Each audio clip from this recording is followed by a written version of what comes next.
Hello everyone, Saraswati পুজোর সকালবেলা মানে সোমবার। দেখো দুষ্টুমাকে 8টার সময় ঘুম থেকে তুলে স্নান টান করে একদম রেডি করিয়ে দিয়েছি। আর ঠাকুরমশাই কিন্তু পেছনে চলে এসছে, এবার বসে পড়বে পুজোতে। তো যথারীতি পুজোতে বসা হয়ে গেছে। আর আমাদের সরস্বতী মাকে তোমাদের কেমন লাগছে অবশ্যই কমেন্টস করে জানিও। তো পুজো দেখতে দেখতে আজকের ভিডিওটা কিন্তু সরস্বতী পুজোর ভিডিওটা পুজো দিয়ে শুরু করেছি। তো ইন্ট্রোটা দিয়ে নিই। তো কেমন আছো তোমরা সবাই? আশা করছি সবাই খুব ভালো আছো, আর আমিও ভালো আছি। রবিবার দিন পুরো দিনটা বাড়িতে বসে লাত খেতে খেতেই গেছে, কিন্তু আজকে সোমবার দিনটা, সরস্বতী পুজোর দিনটা কিন্তু ভালোভাবেই কাটাবো। তো আমার চ্যানেল লাভলি রিক্তাতে আমি রিক্তা তোমাদের ওয়েলকাম জানিয়ে আজকে সরস্বতী পুজোর সোমবারের ব্লগটা শুরু করে দিলাম। তো চলো তোমরা দেখতে থাকো আজকে সারাদিন কী করি কী না করি। সকাল শুরুটা তো পুজো দিয়ে করলাম, কিন্তু শেষটা ভাবছি অন্যরকম করব। টাইটেল থাইটেল দেখে হয়তো বুঝতে পারছো, আর না বুঝতে পারলে পুরো ভিডিওটা তোমাদেরকে দেখতে হবে। দুষ্টু মা উপোস করেছে, আমি করিনি, কারণ ছোটোটা কখন ঘুম থেকে উঠে পড়ে, তাকে দুধ খাওয়ানো থাকতে পারে। মা উপোস, ভাই উপোস, মেয়ে উপোস, আবার আমিও যদি উপোস করি তাহলে অঞ্জলিটা যদি আমি ঠিক করে না দিতে পারি, তার জন্য আমি বছরটা থাক, পরের বছর ভালো করে দেওয়া যাবে। তো আমার হলো এই অবস্থা। ওখানে হচ্ছে পুজো আর আমি এখানে বসে আছি, কারণ আমার এক পাশে ছোটোটা ঘুমাচ্ছে, এখনো পর্যন্ত ওঠেনি। না ওঠাই ভালো, পুজোটা মিটে যাক, তারপরে প্যাপু বাটির সুর শুরু করুক। তারপরে সুরজিৎ দাস আলিমান গোত্র। ওং এষ সচন্দন গন্ধা পুষ্প সুরজিৎ দাস আলিমান গোত্রস্য ইয়া গোত্র তিষ্ঠং এষ সচন্দন গন্ধা পুষ্পং সরস্বতী পূজা করিষ্যামি। তারপরে আরাধ্যা দাস আলিমান গোত্র। ওং এষ সচন্দন গন্ধা পুষ্প আরাধ্যা দাস আলিমান গোত্রস্য ইয়া গোত্র তিষ্ঠং এষ সচন্দন গন্ধা পুষ্প শিবাদি পঞ্চদেবতা সহিত শ্রী শ্রী সরস্বতী পূজা করিষ্যামি। তারপরে আরাত্রিকা দাস আলিমান গোত্র। আরিত্রিকা দাস আরাত্রিকা দাস। হ্যাঁ। ওং এষ সচন্দন গন্ধা পুষ্প আরিত্রিকা দাস আলিমান গোত্রস্য ইয়া গোত্র তিষ্ঠং এষ সচন্দন গন্ধা পুষ্পং সরস্বতী পূজা করিষ্যামি। আস্তে আস্তে যা যা ঠাকুরমশাই বলবে তুমিও বলবা, ঠিক আছে? মন্ত্র বলো বলো। বলো নমা বিষ্ণু নমা বিষ্ণু নমা বিষ্ণু। তোরাও বল। ওং বিষ্ণু তদ বিষ্ণু। তুমি বলো না কেন? পরং পদং সদা পশ্যন্তি সুরায় সুচয় দেবীব চক্ষুরাতত। নমা বিষ্ণু নমা বিষ্ণু নমা বিষ্ণু। মুখে টাকাও। জলটা দাও। হ্যাঁ, হাজর করো, বলো নমা বিষ্ণু নমা বিষ্ণু নমা বিষ্ণু। জোরে জোরে বলো মা। সরস্বতী দেবী মহাভাগে বিদ্যে। ওর একবার হাতে করে দিয়েছিল, তারপর থেকে 1 বছরও সরস্বতী পুজো দিতে পারেনি। তো যেবার যে অত হাতে করে দিয়েছিল সেবার তো মন্ত্র উচ্চারণও ঠিক করে করতে পারিনি, কিন্তু গেল বছর যেহেতু ও অঞ্জলি দিতে পারেনি, পুজো হতে হয়নি আমাদের, তার জন্য ও আর মন্ত্রপাঠটা সেরকম মনে নেই। তো এবার ওকে প্রপারলি ভালো করে মন্ত্র উচ্চারণ করে মন্ত্রপাঠ করানো হলো, সেই জন্যই তোমাদের সামনে ফুল ভিডিওটা ওইভাবে তুলে ধরে সেটাই চেষ্টা করলাম। আর এখন আসলো আমার মামার মেয়ে, ও একটু মিস করে গেছে, ওকে অনেকক্ষণ আগে আমার বাবা ডাকতে গেছিলো, কিন্তু স্নান করে শাড়ি পরেই আসবে, যেহেতু দুষ্টুও পড়েছে লেহেঙ্গা চটি, তার জন্য ও পড়বে, সেইভাবে ও রেডি হয়ে আস্তে আস্তে একটু লেট হয়ে গেছে। তো ঠাকুরমশাই বললো এই পার্টটা কমপ্লিট হয়ে যায়, বাচ্চা মেয়ে, আমি পরে ওকে আবার অঞ্জলিটা দেওয়াবো। এটা আমাদের পারিবারিক ঠাকুরমশাই, আমাদের বাড়িতে যত রকম পুজো আশ্রা হয় উনিই সব কিছু করে। বেদ বেদাঙ্গ বিদ্যাস্থানেব্য এ বচ এষ সচন্দন গন্ধ পুষ্প বিল্ল পত্রাঞ্জলি শ্রী শ্রী সরস্বতী দেবী নমো নমঃ। আস্তে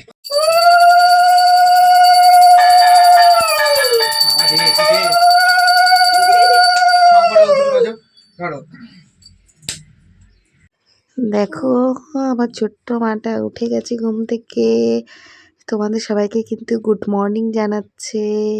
তোমরাও ওকে গুড মর্নিং জানিয়ে দাও। ওকেও ভাবছি আজকে একটা হলুদ কালারের জামা পরাবো স্নান টান করিয়ে, এখন আর পরেনি। তো এখন পুজোর পর হচ্ছে ডান্স পার্টি।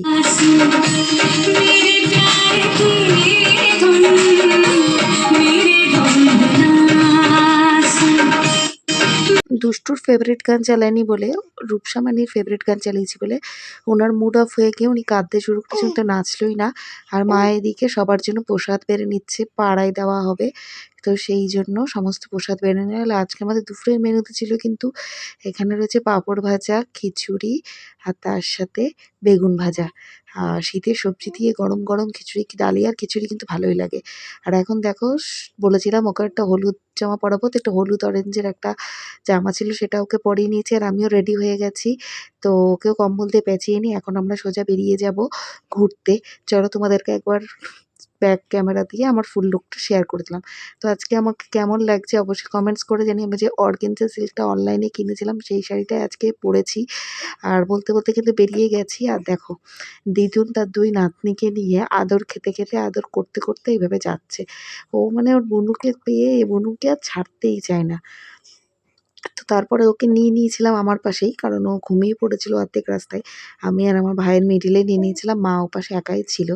আর বলতে বলতে দেখো রাস্তাতেই যেতে যেতে একটা জায়গায় দুর্গাপুজোর প্রোগ্রামও চলছিল, গান হচ্ছিল, লাইভ পারফরমেন্স। ওইখানে ছাতাটা নিয়ে শিল্পী পারফর্ম করছিল আর একটা কোণাতে ঠেওয়াতে বসে সবাই শুনছিল।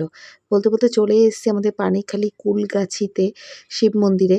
এর আগে একবার সরস্বতী পুজোতে সুরজিৎ আমাকে নিয়ে এসেছিল, তখন আমার বড় মেয়েটা খুবই ছোট ছিল। তো এখন আবার এসেছি আজ প্রায় 3 বছর পর এখানে। তো এখানে এসে অনেক রিলস, ছবি-টবি সব তোলা হয়েছে। আর তোমাদের কেমন লাগছে জায়গাটার অ্যাম্বিয়েন্সটা অবশ্যই কিন্তু আমাকে কমেন্ট করে জানিও। আর ভালো লাগলে কিন্তু তোমরা অবশ্য এই কুলগাছির থেকে ঘুরে যেতে পারো। আমি যেবার এই মন্দিরটায় ফার্স্ট টাইম এসেছিলাম না, আমি কিন্তু ম্যাপ দেখে আমি এসেছিলাম আমরা দুটো ফ্যামিলি মিলে। তো এখানে দেখো দুষ্টুমা মাছ দেখছে। এখানে অনেক মাছ ছাড়া আছে, মন্দিরটা একদম জলের মধ্যে। তোমরা দেখতেই পাচ্ছ সিঁড়ি দিয়ে নেমে পুরো মিডিলে আসতে হয়। মিডিলে বাবার মন্দির এটা কিন্তু। তোমাদেরকে সামনে নিয়ে গিয়ে দেখাচ্ছি, বাবার মুখ তোমাদের দর্শন করাচ্ছি। এই হলো বাবার স্থান এখানে, এই যে রয়েছে। তো শিবরাত্রিতে বা কোনো শিব পুজোতে আসার ভীষণই ইচ্ছে, কিন্তু অনেকটা দূর হয়ে যায় বলে আসা হয়ে ওঠে না।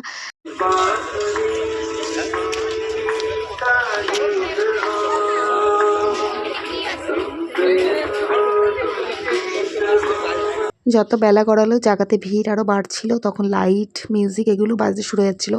এখন আমরা চলে এসেছি ধানতলা বাজারের কাছে, আর বাজারের কাছে বীভৎস পরিমাণে ভিড়। আর আমরা ওখান থেকে আসার সময় শুধু দুষ্টুর জন্য আইসক্রিম কিনে নিয়েই চলে এসেছি, যেহেতু অন্ধকার গড়িয়ে যাচ্ছিলো আর গ্রামের মধ্যে রাস্তাটা এত খারাপ ছিল। তার জন্য ভাবলাম যে একটু আলো থাকতে থাকতে বেরিয়ে পড়লে বাবার গাড়ি চালাতে সুবিধা হবে। তো দেখতে পাচ্ছি পুরো অন্ধকারই হয়ে গেছে। তারপরে আমরা রোডে উঠেছি আর এখন সোজা টানাটান চলে যাবো বাড়ি, কারণ আমাকে তো আবার বাড়ি ফিরতে হবে। সরস্বতী পুজোর পরের দিন দুষ্টুমার আবার স্কুল খুলে গেল। আর দেখো সরস্বতী পুজোর এখানটায় লক্ষ্মী পুজোর সময় যে টুনিলাইটটা ডেকোরেট করা হয়েছিল, কেনা হয়েছিল, সেটা দিয়ে আবার ডেকোরেট করে দেওয়া হয়েছে। তো জায়গাটা কেমন লাগছে আশা করছি সবার ভালো লাগছে, আমারও কিন্তু বেরোনো লেগেছে। মার কাছে চা খেয়ে নিলাম আর ফেরা আসার সময় নিয়ে এসেছিলাম এগরোল, চা, বিস্কুট এগুলো দিয়ে খাওয়া দাওয়া করে দুষ্টুমার ব্যাগ, সবজির ব্যাগ, ওর আবার সাইকেল নিয়ে চলে গেলাম, কারণ ও দিদির বাড়ি এসে যাওয়ার সময় পেয়েছে সাইকেল চালানো। আর আমার ওখানে গেলে তো মনে হয় সাইকেল চালানোর সময় পাবে না, কিন্তু সাইকেল ছাড়া এক মুহূর্ত থাকবে না বলে আবার নিয়ে যেতে হলো আমাকে। বাড়ি চলে এসেছি আর ব্যাগের থেকে সমস্ত ব্যাগপত্র নেমেছি। সুরজিৎ প্যাম্পাস এনে রেখেছে, ওখানে দুটো রেখেছি, ওটা আলমারিতে ঢুকিয়ে দেবো আর ওখানে একদিন ঝুলিয়ে রেখেছি। আর এই সব জামাকাপড় গুছাবো, দুষ্টুর ক্যারেটে রেখে আসবো, আর মিষ্টুর বাস্কেটে রাখবো, আর এই তেলমেলগুলো তেলের জায়গায় রাখবো। আর কিছু জামাকাপড় কেচে ধুয়ে গেছিলাম সেইগুলো, এইগুলো আর ওই যে সোয়েটার রয়েছে ওখানে, এইগুলো আলাদা করবো। তার আগে ঝটপট আলু সেদ্ধ, ডিম সেদ্ধ, সেদ্ধ ভাতটা বসিয়ে নেবো। তো ব্যাস আজকে সরস্বতী পুজোর দিনের মেনু এই। সকাল থেকে নিরামিষ চলছিল, সন্ধ্যের পর থেকে একটু আমিষে রিটার্ন করে গেছি, কারণ বললাম এগরোল খেয়েছি। আর এখন একটু ডিম সিদ্ধ ভাত করবো, ডিম সিদ্ধ আলু সিদ্ধ দিয়ে। আসার সময় বিরিয়ানি খুঁজছিলাম, অনেকগুলো দোকান পেলাম না, সব জায়গায় শেষ হয়ে গেছে। অকেশন পারপাস ডে, আমার জন্য তার নিয়ে হাঁড়ি ধরে বসে থাকবে না, কখন মহামান্য অতিথি আসবে তার জন্য আমি দেবো। জোকসা পার্ট। তো চলো আজকে ভিডিওটা তাহলে এখানে শেষ করছি। কেমন লাগলো আজকে সরস্বতী পুজোর দিনটা, তোমরা কেমন করে কাটালে সরস্বতী পুজোর দিনটা, অবশ্যই আমাকে কমেন্টস করে জানিও। ভালো লাগলে please like to share and subscribe my channel. যারা ফেসবুক পেজ থেকে দেখছো, পেজটিকে ফলো করতে ভুলো না। রোজ এক কথা বলি, রোজ তোমরা ভুলে যাও, তাই রোজ এক কথা বলি। তো প্লিজ প্লিজ প্লিজ সাপোর্ট করো। আর দেখা হবে তোমাদের সাথে নতুন দিন নতুন একটি ভিডিওর সাথে। ততক্ষণ সুস্থ থেকো, ভালো থেকো আর আমাকে সাপোর্ট করতে থাকো। Bye bye, good night.